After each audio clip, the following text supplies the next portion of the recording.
우리가 잘 아는 씨 뿌리는 자의 비유의 말씀입니다. 네 가지 마음밭 땅에 대하여 예수님께서 비유로 가르쳐 주시는데 모두가 다 좋은 땅, 100배의 결실을 맺는 그런 마음이 되기를 소원하는 마음으로 이 말씀을 함께 듣겠으면 좋겠습니다. 마태복음 13장 1절부터 9절 말씀 한 절씩 읽어보도록 하겠습니다. 그날에 예수께서 집에서 나가사 바닷가에 앉으시매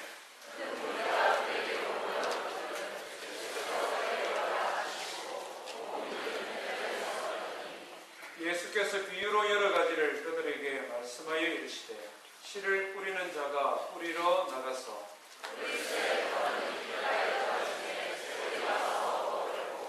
그러는 흙이 얕은 돌밭에 떨어지매 흙이 깊지 아니하므로 곧 싹이 나오나 그러는 가시떨기 위에 떨어지매 가시가 자라서 기운을 막았고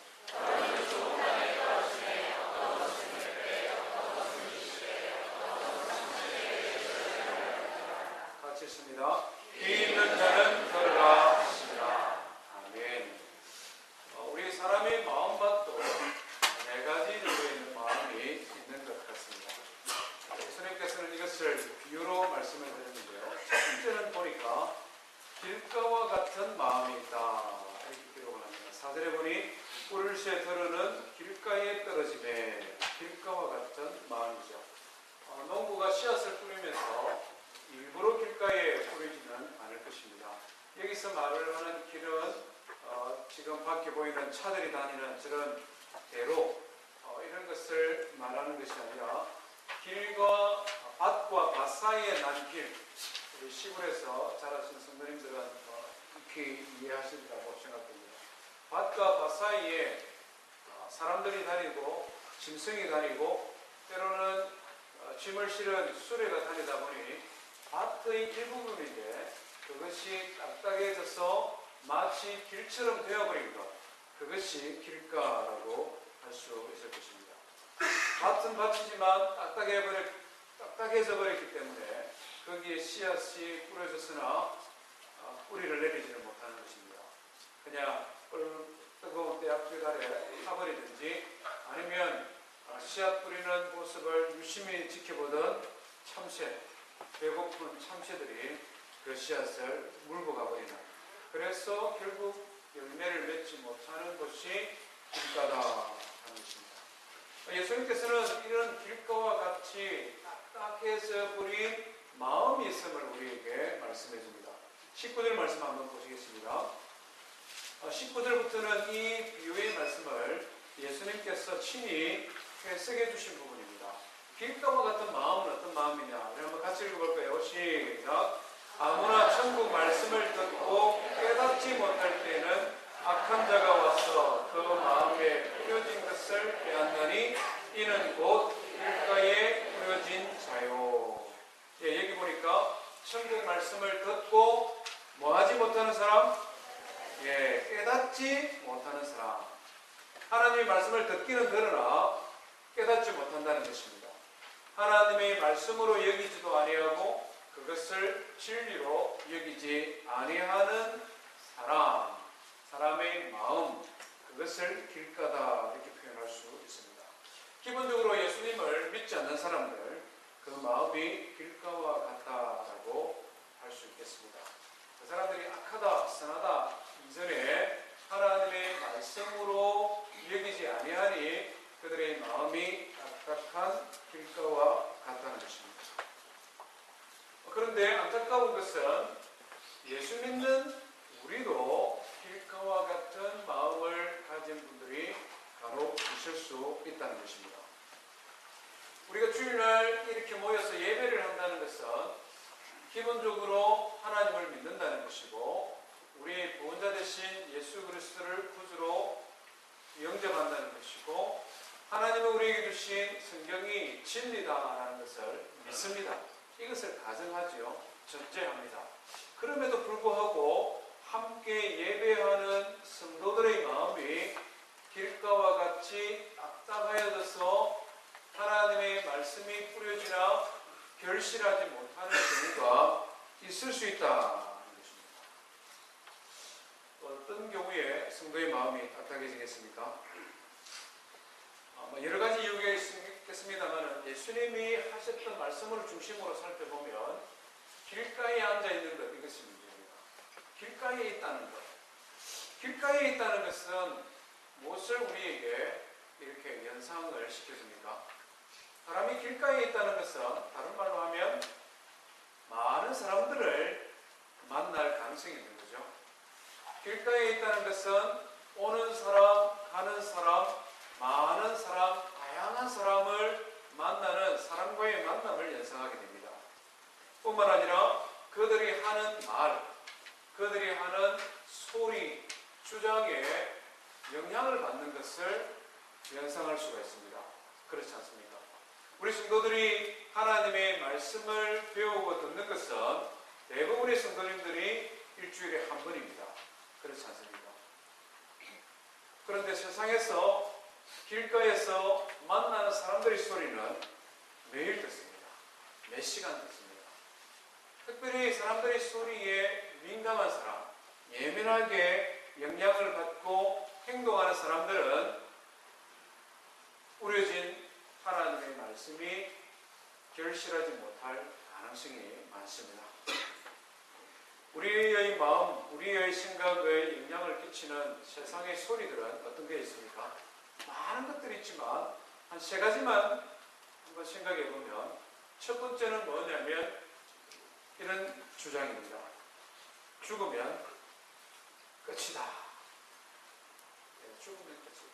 아주 노골적으로 표현했습니다만 이것이 우리의 사람, 우리 삶의 저변에 끼치는 영향은 굉장히 큽니다. 어떤 일을 할 때에도 다 잘 먹고 잘 살자고 하는 것인데 이런 식으로 하는 표현입니다. 물질주의, 물질 만능주의, 더 나아가서는 유물론적인 세계관, 이것이 세상에서 말을 하는 죽으면 끝이다라는 주장의 핵심입니다. 영원한 천국과 하나님의 심판이 있음을 가르치는 성경의 교훈과는 너무나 다른 세상의 소리죠. 두 번째 세상의 소리는 종교다원주의와 같은 주장, 소리가 있을 수 있습니다. 뭡니까? 세상의 모든 종교에는 저마다의 구원이 있다라고 하는 거죠. 저마다 구원이 있다. 예수 믿는 사람은 예수 이름으로 구원받고, 절에 다니는 사람은 부처 이름으로 구원받고, 힌두교를 섬기는 사람들은 힌두의 다신교, 무수히 많은 신들의 이름으로 구원받는다. 소위 말하는 종교 다원주의죠.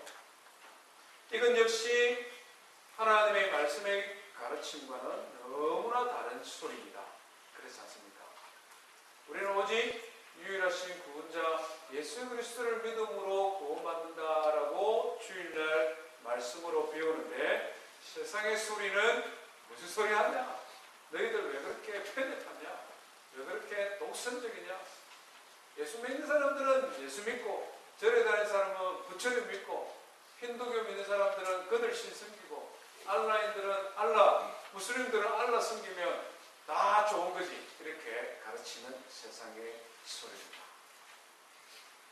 오늘 이 시대에 굉장히 영향을 끼치는 가장 강력한 힘을 가진 소리가 또 있습니다. 포스트 모더니즘이라고 말을 하기도 하고 상대주의라고 말하기도 합니다. 제가 종종 말씀드렸죠. 이 세상에 있는 그 어떤 주장, 그 어떤 가르침, 이것은 문화이기도 하고 종교이기도 하고 철학이기도 하고 사상이기도 합니다. 이 세상의 그 어떤 주장이나 가르침도 절대적이거나 객관적인 진리라고 주장할 수 없다. 쉽게 말을 하면 세상의 모든 사람들은 저마다 자기 나름대로의 진리를 가지고 있고 그것을 인정해 줘야 된다. 이렇게 주장하는 세상의 소리입니다. 기독교 외에 다른 종교를 가진 사람들은 이런 포스트 모더니즘, 상대주의 철학이나 사상에 대하여 굉장히 포용적입니다. 왜냐하면 그들의 종교 자체가 다신론이기 때문에. 그들의 신앙 자체가 다양한 종교를 인정하기 때문에 모든 사람이 진리를 다 가졌다고 해도 이 세상에 신이 100개 있는데 그 중에 신 하나 더 붙어도 아무 상관없잖아요. 그렇지 않습니까? 세상에 신이 100개다 있다고 생각했는데 어느 날 한 부족이 나타나더니 우리는 우리 신이 있는데요. 그럼 100 하나 해. 뭐 어때? 아무런 관계없습니다. 그런데 예수 믿는 사람들은 이런 상대주의 철학, 상대주의 주장이 굉장히 우리가 배운 진리의 말씀과는 대립되어집니다. 인본주의를 가진 사람이 우주의 중심이라는 생각을 가진 사람들은 굉장히 좋은 주장 같습니다. 겉으로 보기에는. 그러나 이런 상대주의는 치명적인 자기 모순, 결정, 마지막 한계를 가지게 되는데 그것은 뭐냐면 모든 사람이 저마다의 진리를 가지고 있다라고 생각하다 보니 객관적인 진리나 객관적인 옳고 그름이 없어져 버린다. 그래서 결과는 도덕적인 타락, 윤리적인 타락으로 종결됩니다. 모든 사람이 진리를 가지고 있고 자기 주장이 옳다라고 주장할 수 있다는 것, 좋은 말 같으나 그런 주장의 근거에 의하면 지금 무슬림 극단주의자들이 하는 테러, 그들이 하는 인간 청소, 인종 청소 이런 것들도 인정해줘야 돼요. 그렇죠? 왜냐하면 그들은 그들의 진리의 말씀에 따라 잘한다고 하는 것입니다. 조금 더 극단적으로 나가면 윤리와 도덕에 있어서는 동성연애나 동성결혼 합분이나 좀 더 나아가서 소위 말하는 근친상간이나 사람이 아닌 다른 존재와 관계를 가진 것이나 이런 모든 것도 인정해줘야 됩니다. 이 포스트 모더니즘이나 상대주의는 치명적인 약점을 가지고 있는데 도덕적인 타락으로 규결되어지기 때문에 결국 사람들은 거기에 대하여 문제를 발견하게 되고 이것이 옳지 않구나 깨닫게 됩니다.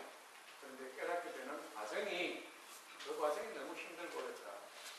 이런 세상의 소리들을 매일매일 듣다 보면 그것이 우리의 뉴스나 TV 드라마나 영화나 아니면은 모든 세상의 매스컴에서 이런 소리들을 늘 듣다 보면 주일날 하나님 말씀 한 번 딱 듣고 돌아가 세상에서 그런 소리를 듣다 보면 우리의 마음도 딱딱해진 마음으로 변질되어질 수 있다는 것입니다. 세상의 소리에 휩쓸리다 보면 마음에 뿌려진 하나님의 말씀이 결실할 수 없다. 두 번째는 어떤 마음입니까? 두 번째는 어떤 마음이라고요? 예, 돌밭에 떨어진 마음, 돌밭. 농부가 일부러 돌밭에 씨앗을 뿌리지는 않겠죠. 이것도 역시 마찬가지입니다. 산자락에 땅을 일구어서 농사를 짓는다고 가정해 보십시오. 나무도 베고 풀도 베고 크고 작은 돌들도 드러내어서 옥토를 만들고 있는데 밭 한 귀퉁이에 너무 큰 돌이 박여 있습니다. 그래서 그 돌을 빼내려고 애를 쓰고 노력했는데도 너무 커서 힘든 거예요.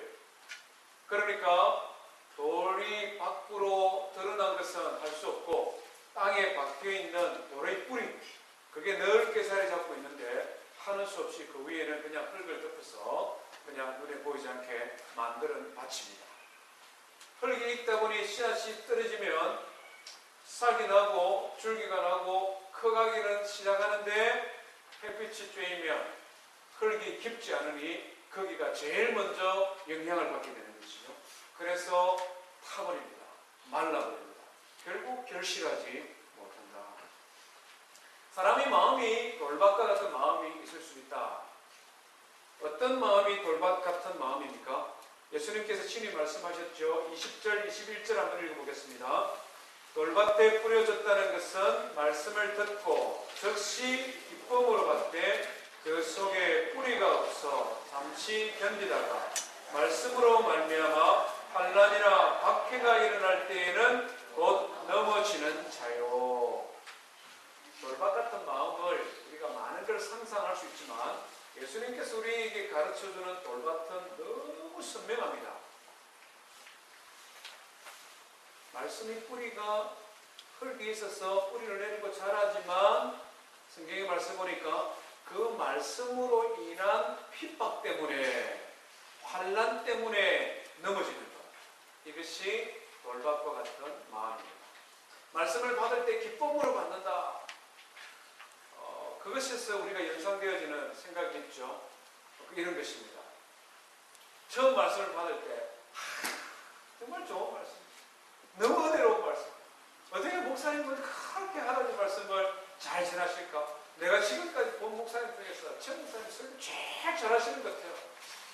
주일날 우리 교회에 딱 처음 와가지고 밥 먹으면서 목사님 말씀 어떻게 말씀 그렇게 잘 전합니까? 참, 목사님 정말 대단한 말씀, 은혜 많이 받았습니다. 주일 설교 한번 딱 듣고 좀 이상하죠? 그 다음에 또 이야기합니다. 우리 애들도요, 그냥 다른 교회 가면은 주일날 적응을 못하고 막 이래저렇게 막 몇 주가 한 달 이상 걸리는데, 아니, 이 교회는 오늘 벌써 친구를 사귀었어요. 오늘 벌써 애가 선생님을 너무 좋아한다고요. 이 교회는 교육 시스템이 너무 잘 되어 있는 것 같아요. 선생님도 너무 훌륭한 것 같아요. 주일날 한 번 딱 왔는데, 그 다음부터는 막 물수이 많습니다. 너무 좋은 교회, 너무 이상적인 교회. 내가 찾던 바로 그 교회. 막 이러다가 조금 신앙생활 하다가 지나다가 이제 조금씩 바뀌고 달라지는 경우죠. 굉장히 감정적이고 자기 중심적인 자기 만족을 위한 신앙의 삶이 돌밭과 같은 마음일 수 있습니다. 내 기분이 좋고 나에게 만족이 되고 신앙생활이 뭔가 좋으면 좋은 교회요, 말씀도 좋고 선생님도 좋고 선생님도 다 좋습니다.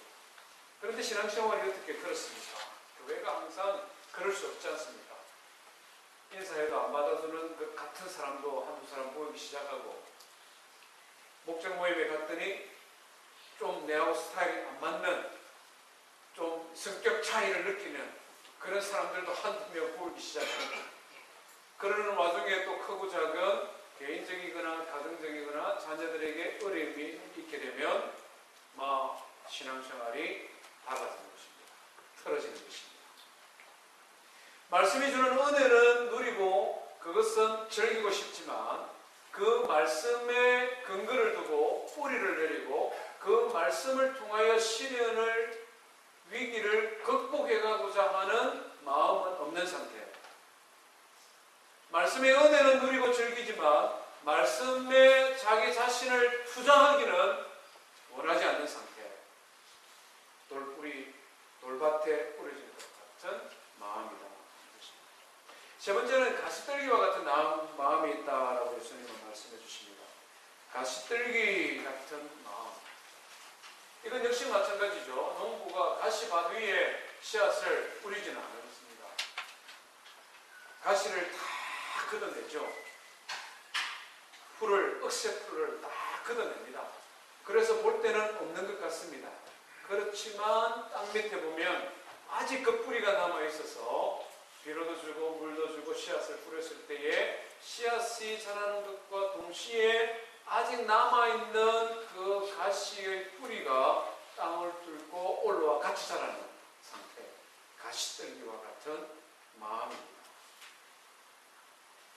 누가복음에서는 이 가시떨기를 세 가지로 우리에게 표현하고 있습니다. 누가복음 8장 15절 우리 한번 찾아볼까요? 누가복음 8장 15절 무엇이 가시냐? 무엇이 우리 마음에 있는 가시냐 하는 것이죠. 누가복음 8장 15절 우리 한번 읽어보겠습니다.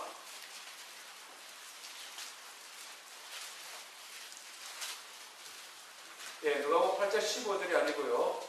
누가복음 8장 앞부분에 있는 말씀인데요. 같이 보겠습니다.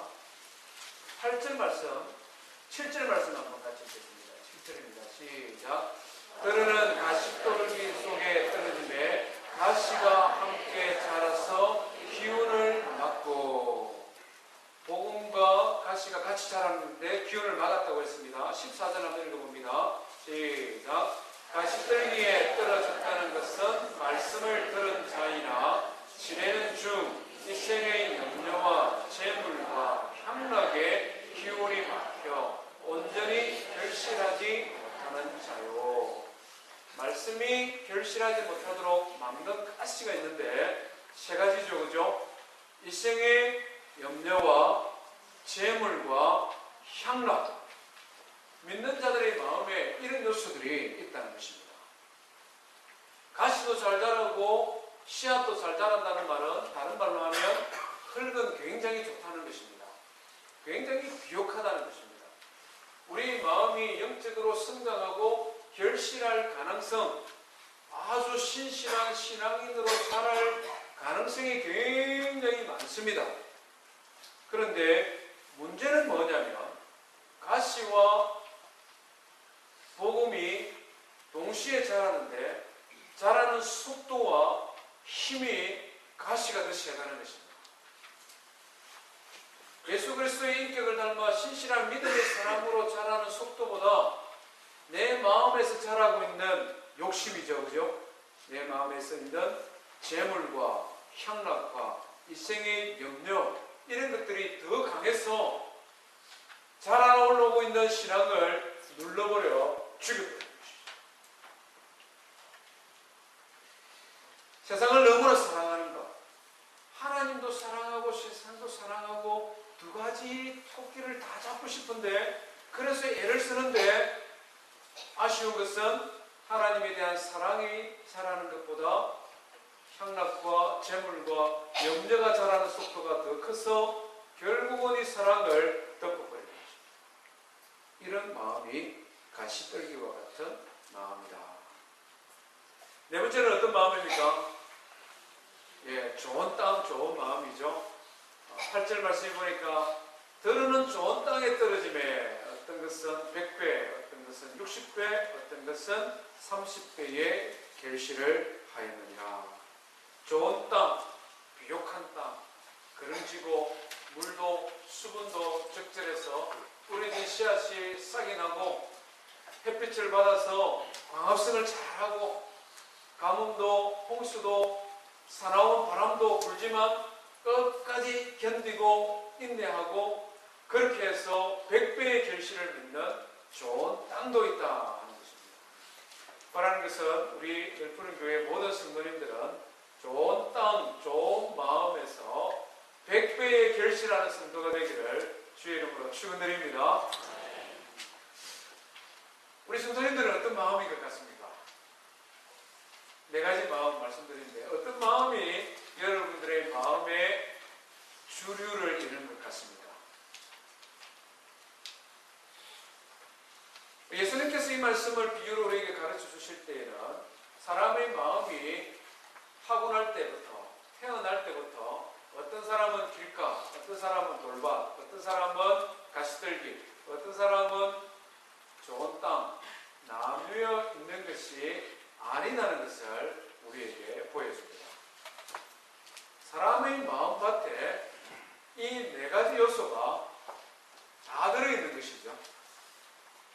어떨 때는 길가와 같은 그래서 세상의 소리에 너무 예민해지기도 하고 어떨 때는 재물의 유혹에 넘어가기도 하고 어떨 때는 이런저런 것 많이 있지만 그런 모든 것보다는 하나님의 말씀에 대한 사랑과 하나님에 대한 사랑으로 결실해 가는 우리 마음속에는 이 네 가지 요소가 다 들어있다는 것이죠. 그렇다면 오늘 본문이 우리에게 주는 교훈은 무엇입니까? 왜 예수님께서 이런 비유의 말씀을 우리에게 주시느냐? 비유의 목적이 뭐냐? 당신은 이런 마음, 당신은 저런 마음, 우리에게 어떤 마음을 가졌느냐? 그것을 규정, 그것을 이름 짓기 위해 이 말씀을 주신 것이 아니라 어떠한 마음의 상태이든지 그 마음에서부터 변화하여 좋은 마음 가져라고 이 말씀을 주신다는 것입니다. 어떻게 하면 우리 성도들의 마음, 모든 마음의 밭을 좋은 땅, 좋은 마음으로 바꿀 수 있을까? 오늘 성경이 우리에게 가르쳐 주죠. 우리 23절 말씀 한번 같이 읽어보겠습니다. 23절입니다. 시작. 좋은 땅에 뿌려졌다는 것은 말씀을 듣고 깨닫는 자니 깨닫는 자, 하나님의 말씀을 듣고 깨닫는 마음, 어떻게 하면 우리의 마음을 좋은 땅, 좋은 마음을 만들 수 있느냐? 그것은 첫 번째로 하나님의 말씀을 들어야 됩니다. 하나님의 말씀을 들어야 됩니다. 세상의 소리가 아니라 하나님의 말씀을 들어야 됩니다. 들을 때 듣는 방법도 중요합니다. 우리 누가복음으로 다시 한번 넘어가 보겠습니다. 누가복음 15장, 누가복음 8장 15절입니다. 들을 때 어떤 마음으로 듣느냐, 이것도 중요합니다. 누가복음 8장 15절 같이 읽습니다. 시작. 좋은 땅에 있다는 것은 착하고 좋은 마음으로 말씀을 듣고 지키어 인내로 멸실하는 자이다. 말씀을 들을 때 말씀의 선입견, 말씀에 대한 부정적인 생각들, 그런 것들을 내려놓고 말씀을 있는 그대로 들으라는 것입니다. 그것이 착하고 좋은 마음으로 하나님의 말씀을 듣는 것입니다. 왜냐하면 하나님의 말씀은 그 자체로 능력이 있기 때문에 우리가 부정적인 생각이나 선입견을 내려놓고 말씀을 들으면 그 말씀 자체가 우리 안에서 능력으로 역사하기 시작하기 때문에 그렇습니다. 우리가 잘 아는 대로 히브리서 4장에 성경은 뭐라고 말씀합니까? 하나님의 말씀은 살았고 운동력이 있어서 활력이 있어서 좌우의 날선 어떤 금보다 예리하다. 하나님의 말씀이 의사들, 외과 의사들이 수술할 때 사용하는 그 칼에 지금 비유하고 있습니다. 우리가 하나님의 말씀을 어떤 선입견, 부정적인 생각을 내려놓고 이 말씀을 읽기 시작하면 말씀을 기록한 하나님의 성령이 우리 안에서 역사하심으로 능력으로 일하기 시작하므로 사람의 생각과 사람의 습관과 사람의 가치관과 사람의 모든 종교와 온갖 주님을 대적하여 높여진 것을 무너뜨리는, 그래서 하나님의 사람이 되게 하는 능력이 하나님의 말씀 안에 있다는 것입니다. 호시아 선지자는 이것을 기경하라 이렇게 표현했습니다. 호시아 10장 12절에 너희 묵은 땅을 기경하라. 갈고 엎고 깨고, 그래서 딱딱한 땅을, 부드러운 땅을 만들기 위해 노력해라. 너희 묵은 땅을 기경하라. 지금이 곧 여호와를 찾을 때니 마침내 여호와께서 오사 공의를 빛처럼 너희에게 내리시리라. 하나님의 말씀으로 우리의 마음을 기경하라고 성경은 우리에게 도전하고 있는 것입니다. 특별히 길가와 같은 마음, 세상의 여러 가지 소리들에 쉽게 흔들리는 그런 마음을 가진 성도님들, 하나님의 말씀을 듣고 배우는 일에 시간을 투자하기를 바랍니다. 시간을 투자하셔야 됩니다. 하나님 말씀 주일 한 번 듣고 세상의 온갖 소스를 통하여서 세상의 소리들은 매일 듣는데 어떻게 우리 마음에 뿌려진 말씀의 씨앗이 뿌리를 내리고 성장하여 결실을 맺을 수 있느냐? 아무리 하나님의 말씀이 능력이 있고 아무리 하나님의 말씀을 잘 전달한다 하더라도 내 스스로 하나님의 말씀을 배우고자 하는 동기, 내 스스로 하나님의 말씀을 읽고 묵상하고 그 말씀을 통하여 내 마음을 기경하는 그런 노력이, 수고가 우리에게 없다면 어떻게 우리가 결실할 수 있느냐? 고린도후서 10장에서 바울 사도는 이것을 또 다르게 표현하고 있습니다. 우리의 싸우는 무기는 육신에 속한 것이 아니요 오직 어떤 견고한 진도 무너뜨리는 하나님의 능력이라. 모든 이론을 무너뜨리며 하나님 아는 것을 대적하여 높아진 것을 다 무너뜨리고 모든 생각을 사로잡아 그리스도에게 복종하게 하나니. 우리가 가지고 있는 무기, 하나님이 우리에게 주신 생명의 말씀, 성령의 검, 곧 하나님의 말씀은 예수 그리스도를 대적하여 높아진 모든 이론을, 모든 견고한 진을 무너뜨리는 하나님의 능력이다, 이렇게 표현하고 있습니다. 제가 우리 성도님들께 한 번씩 도전하지 않습니까? 지금까지 성경에 기록되어져 있는 모든 말씀이 과학적으로 부정되고 과학적으로 증명된 거짓이라는 것, 그것이 밝혀진 게 있으면 저에게 한번 가져오십시오. 그러면 제가 성경을 하나님의 말씀으로 믿는 것을 포기하겠다.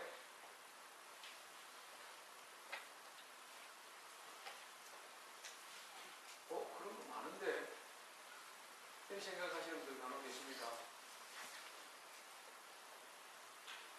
성경에 기록되어 하나님 말씀이 우리 젊은이들이, 우리 성도들이 그렇게 좋아하는 과학적인 지식, 합리적인 지식, 그것에 의하여 증명된 거짓이 있다면 저한테 한번 가져오십시오. 그럼 제가 성경에 이 거짓말을 왜 믿습니까? 왜 이걸 연구하기 위해 그렇게 고민하고 그렇게 이걸 위해서 왜 제가 이렇게 수고를 하겠습니까? 한번 가져오십시오. 많은 성도님들은 너무 쉽게 생각하는 것이 진화론은 과학이고 창조론은 신하고 종교고 그것이 신앙인데 아마 그 생각 제일 먼저 하실 것입니다. 그 생각 제일 먼저 할 거예요, 그러시는 거예요.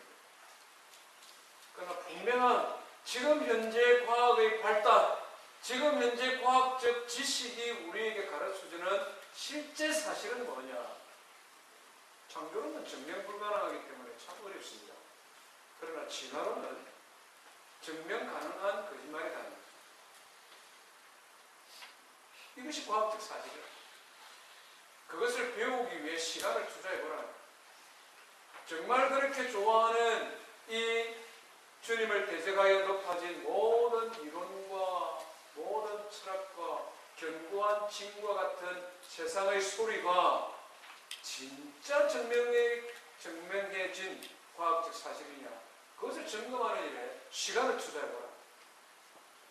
무턱대고 그냥 세상의 소리에 현혹되고 넘어가지 마라. 무턱대고 그것이 합리적이고 지성이고 그것이 무턱대고 좋은 것이라고 생각하지 마라. 우리는 너무나 쉽게 우리 손에 주어진 하나님의 말씀은 가볍게 여기고 세상에서 뉴스에서 전하는 한 쪽짜리, 말 그대로 한 패러그래프, 그 한 쪽짜리 단편적인 지식은 마치 과학적인 지식이냐, 합리적인 사고의 결과이냐, 믿고 따르는 경우가 얼마나 많이 있느냐. 신앙생활하는 우리 자신부터. 두 번째로 우리 마음을 어떻게 옥토와 같이 만들 수 있습니까? 누가복음 이렇게 가르치죠. 그 말씀을 지키어 인내로 결실한다. 말씀을 지키어 인내로 결실한다. 말씀을 선하고 착한 마음으로 잘 듣는 것 너무 중요합니다. 듣는 것으로 끝나버리면 열매를 맺지 못해요. 지키어 인내로 결실하는 것. 지킨다, 실천한다, 우리 삶에 적용한다. 지키는 것과 인내하는 것을 연결해 놓았습니다. 무엇을 의미합니까? 하나님의 말씀을 지키는 것이, 삶에 적용하는 것이 쉽지 않다는 거예요. 그것은 우리의 인내를 요구한다는 것입니다. 하나님의 말씀을 사모하고 배우고 그것을 우리의 삶에 실제적으로 연결해가는 과정은 어려운 과정입니다. 그래서 예수님께서는 좁은 길이라고 말씀하고 거칠고 좁은 길이라고 말씀하고 십자가를 지는 길이라고 우리에게 말씀해주고 있습니다. 우리가 신앙생활을 하면서 앞에서 말씀드렸던 돌밭과 같은 것, 가시떨기와 같은 것, 그것은 신앙의 삶을 만사형통으로 생각하기 때문에 어쩌면 우리가 쉽게 넘어질 수 있는 부분입니다. 성경은 처음부터 우리에게 신앙의 삶을 만사형통대로라고 우리에게 가르치지 아니하셨어요. 하나님의 말씀을 믿고 따르는 것, 그래서 예수 그리스도의 제자로서 이 땅을 살아가는 것, 신실한 하나님의 백성으로 이 땅을 살아가는 것은 인내를 요구하는 길이라는 것입니다. 처음부터 우리는 이것을 알고 믿어야 된다. 예수 그리스도를 믿고 하나님의 자녀가 되어 성숙한 신앙의 인격에 이르고 이 땅에서 하나님 주시는 은혜와 축복뿐만 아니라 영원한 생명의 약속, 영생의 삶을 누리는 것, 그 길은 좁은 길이요, 그 길은 힘든 길이요, 그 길은 인내로서 이룰 수 있는 길이라는 것을 우리는 받아들여야 됩니다. 혹시 미션을 하시면서 신앙의 삶을 내가 취사 선택한 쉬운 길로 생각하셨으면 이 시간 마음을 바꾸시기 바랍니다. 예수 믿고 하나님의 자녀가 되는 것, 하나님의 말씀의 교훈을 따라 하나님의 자녀로 살아가는 것 결코 쉬운 일 아닙니다. 그렇기 때문에 환난이 나오고 시험이 닥쳐오고 세상의 유혹이 넘어올 때 쓰러지고 자빠지고 그래서 결실하지 못하는 자들도 있습니다. 그러나 끝까지 인내로서 믿음의 경주를 완성한 자에게 주님이 약속하지 않습니까? 100배의 결실을 맺을 것입니다. 풍성한 삶의 은혜를 주님께서 우리에게 약속하고 있지 않습니까? 그것은 이 땅에서의 삶뿐만 아니라 죽음 이후에 영원한 천국에서의 삶을 주님 우리에게 약속하고 있지 않습니까? 저와 늘 푸른 장로교회를 섬기는 성도 여러분, 어떻게 좋은 땅, 좋은 마음이 될 수 있습니까? 하나님의 말씀을 듣고 배우고 그 말씀을 따라 살아가는 일에 우리의 시간, 우리의 정열을 투자해야 되겠습니다. 뿐만 아니라 하나님의 자녀로 말씀을 배우고 듣고 순종하며 살아가는 가운데 시련이 있고 역경이 있어도 그것을 끝까지 인내로 이겨나가는 성도 되기를 주의 이름으로 축원드립니다. 바울 사도가 데살로니가 교회 성도들을 향하여 편지를 쓰면서 이렇게 말했습니다. 나의 소망이요 기쁨이요 자랑이요 면류관이다. 바울 사도가 데살로니가 교회 성도들을 생각만 해도 너무 좋았던 것 같아요. 너무 자랑스러웠던 것 같아요. 온 세상에 자랑하게 하고 싶은 사람들이 데살로니가 교회 성도들이었습니다. 어떻게 그런 관계가 될 수 있었느냐? 데살로니가 1장 11절부터 13절 말씀인데요. 말씀을 가르치는 자와 배우는 자, 똑같이 그들이 어떻게 하나님의 말씀을 통하여 그들의 마음의 밭을 좋은 밭으로 만들었느냐, 거기에 열쇠가 있었습니다. 제가 한번 읽어볼게요. 너희도 아는 바와 같이 우리가 너희 각 사람에게 아버지가 자기 자녀에게 하듯 권면하고 위로하고 경계하노니. 데살로니가 교회의 말씀을 가르치는 교사들, 바울과 디모데와 처음에 파송받았던 실라와 그런 성경 교사들, 그들이 어떻게 하나님의 말씀을 섬겼느냐? 아버지가 자기 자녀들에게 하듯 권면하고 위로하고 경계하였다. 말씀을 전하는 목회자, 목장에서 말씀을 섬기는 목자, 목녀, 1:1 양육을 하는 훈련자, 주일학교 교사로 섬기는 교사들, 우리에게 주신 하나님의 말씀입니다. 우리가 어떻게 하나님의 말씀을 가르쳐야 되냐? 어떻게 우리가 하나님의 말씀을 섬겨야 되느냐?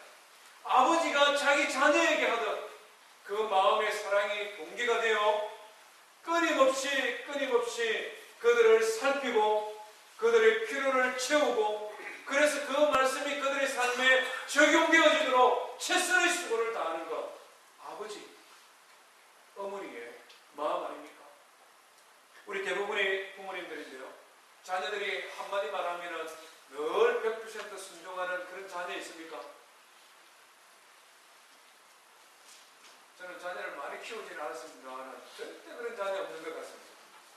저도 그렇게 안 자랐던 것 같아요.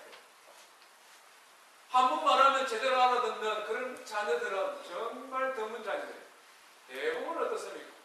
계속 말을 해도, 계속 모범을 보여서, 계속 엄마 아빠가 수고를 해도 자식들은 자고 일어나면 저절로 밥 되는 줄 알고 방 청소를 안 해도 항상 깨끗한 줄 알고 마음껏 쓰고 싶은 거 써도 돈은 저절로 생기는 줄 아는 것이 자녀들이잖아요. 그렇잖아요.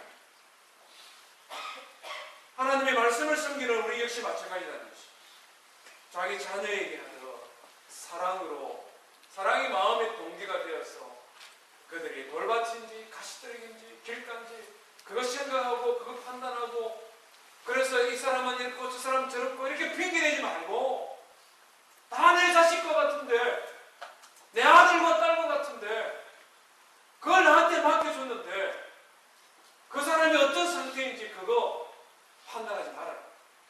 아버지가 자녀에게 하다 권면하고 위로하고 경계하고. 배우는 자에게는 어떤 말씀을 주셨습니까? 이는 너희를 부르사 자기 나라와 영광에 이르게 하시는 하나님께 합당하게 하려 함이라. 이러므로 우리가 하나님께 끊임없이 감사하면 너희가 우리에게 들은 바 하나님의 말씀을 받을 때에 사람의 말로 받지 아니하고 하나님의 말씀으로 받음이니 진실로 그러하도다. 이 말씀이 또한 너희 믿는 자 가운데서 역사하느니라. 하나님의 말씀을 받는 우리에게도 필요한 것이 있다는 것이죠. 사람의 말로 받지 아니하고 하나님의 말씀으로 받았다. 최 목사가 부족하고 연약한 게 많지만 저의 능력이나 저의 외모나 저의 학식이나 저의 생활의 습관이나 이것 보지 마시고 저라는 말씀을 보시고 하나님의 말씀으로 받으시기 바랍니다. 우리 목자 목리도 마찬가지 아닙니까? 신학을 한 번도 안 합니다. 전문적으로 신학 수업을 받고 훈련한 우리도 힘든데 일주일 동안 말씀 조금 보고 연구하고 토요일 새벽에 함께 만나서 말씀 연구한 그 말씀 가지고 가서 목장에서 섬깁니다. 우리가 그 말씀을 하나님의 말씀으로, 우리가 그 말씀을 존중하고 우리가 그 말씀을 귀하게 여기고, 그래도 우리 목자 목리가 주시는 하나님의 말씀이다, 우리가 착하고 선한 마음으로 그 말씀 받지 아니하면 아무리 소용없습니다. 1대1로 여자분들이 12명, 남자분들은 지금 계속 진행되어 있습니다. 1대1 훈련이 이번 주부터 시작되지 않습니까? 훈련자들이 얼마나 마음이 불안한지 모릅니다. 긴장되는지 모릅니다. 염려되는지 모릅니다. 내가 신학적으로 수업 받지도 않은 내가 어떻게 한 성도를 1대1로 만나서 그 사람 말씀으로 그 사람을 훈련하고 양육할 수 있겠습니까? 얼마나 마음이 두려워집니까? 병원을 우리가 판단하고, 병원을 우리가 잘잘못을 따지고, 병원을 우리가 비교하고 말씀의 은혜 누리도록